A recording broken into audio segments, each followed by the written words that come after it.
Welcome back to the shop, everybody. It's been a long couple weeks. I didn't get any videos up last week of the ice racing or anything. It's Tuesday morning now. I got a couple service jobs in here. Got that Coronet gasser all done up that I was working on with the roll cage and the floor pans.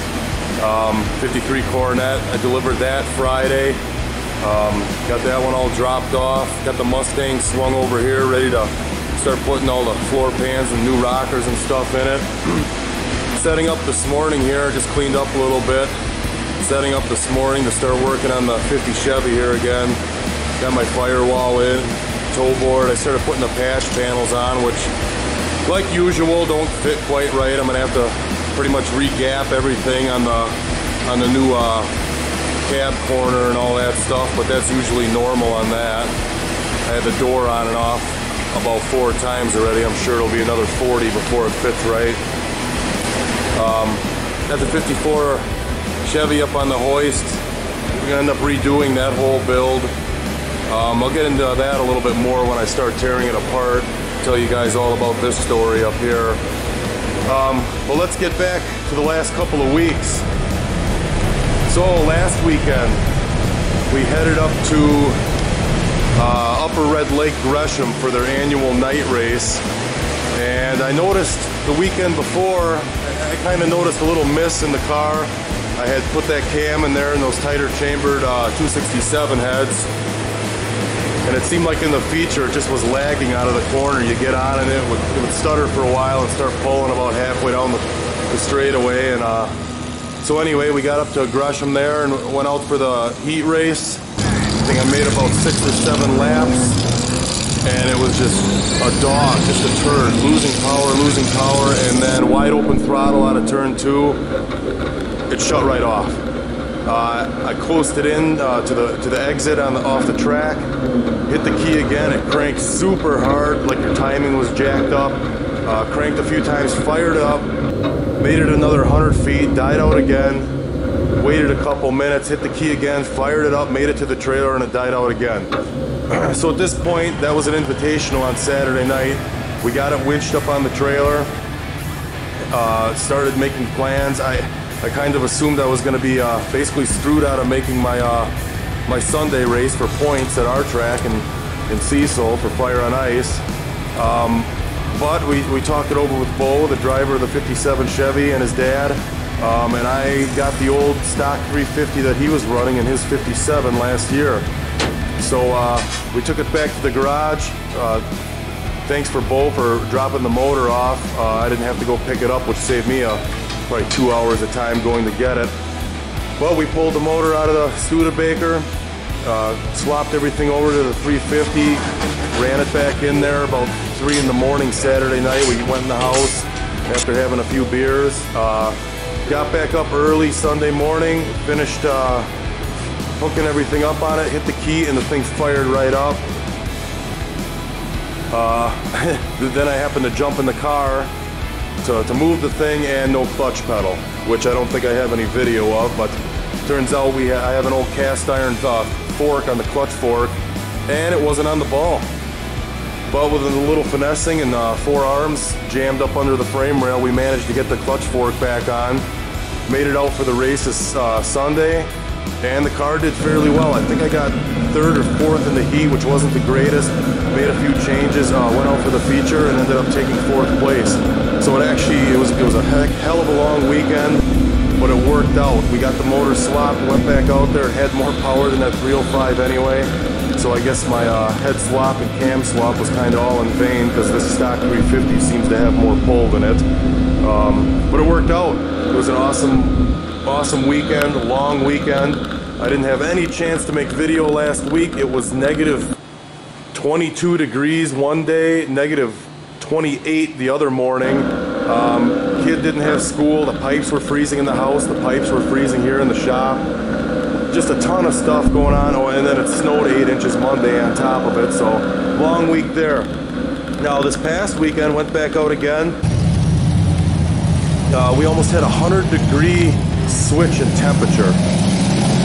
We went from negative 50 with the wind chill to 28 degrees Sunday, which totally changes ice conditions. I wish I would have talked a little bit more about that when we were out there, but when the ice gets softer, it's actually a totally different racing surface. It got quite polished off. I was running the high side, which I usually never do, but it actually seemed to be working. Heat race, I think once again I was like 4th or something like that. The feature, we started up front. I walked out to the front for a while, for about a lap. Then the 71 car got around on the inside. I was running the high side, and actually, well, then the 57 Bo came back up, and he was running second, and I ran the high side for quite a while, basically almost like I was videotaping those guys. Car pitched sideways, aiming at them. We turned quite a few laps like that. Lost another position at some point. Then we had a restart, got back up a little bit, and from there on, I just kind of dropped a couple positions. The bank, the ridge at the top started washing out. You come out of the corner, there was no hole shot. And I ended up taking 6th place. So I'm not really going to complain about that. I'm still trying to work out the push that Studebaker has, trying to figure out how to make a straight axle not push so bad out of the corner. I've been playing with some weighting. I think I'm going to play with some spring rates this week.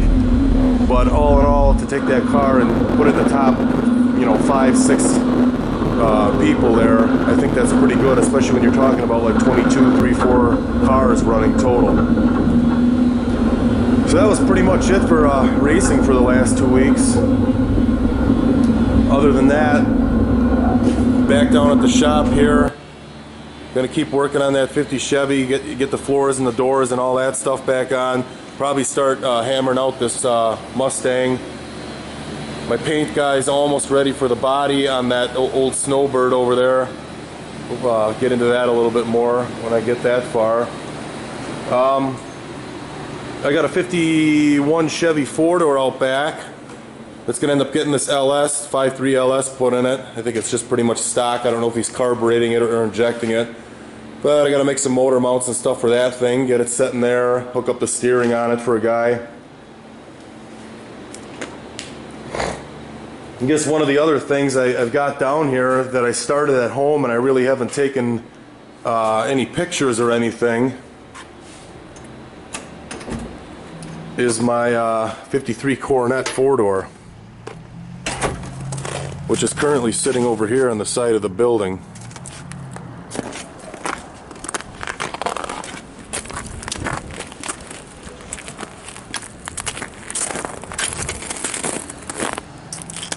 Out in the cold, sitting here waiting for a spot to get in.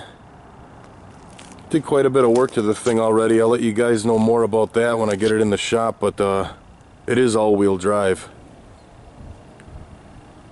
So when I finally get a hoist open and a chance to get it in, I got to do some work on the quarter panels and stuff. And it does run and drive right now. But when I get that back in, I'll let you guys know all about that too. All-wheel drive. Would have been nice to have that done by now, with the amount of cold weather and ice we've been having. Anyway, that's about it for the last 2 weeks. Shop cleaned up, some projects gone, a lot more room in here. Oh, I also took my snowmobile off the shelf that's been sitting up here for 6 or 7 years. Put the motor back in that the other day.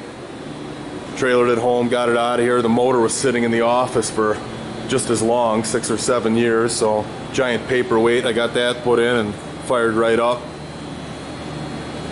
So that's about it. Gonna start plinking away on this truck. Keep you guys updated with racing this coming weekend, and hopefully I can get that all-wheel drive Coronet in here. Start working on the sheet metal on it, and I'll show you guys what that's all about. Till next time.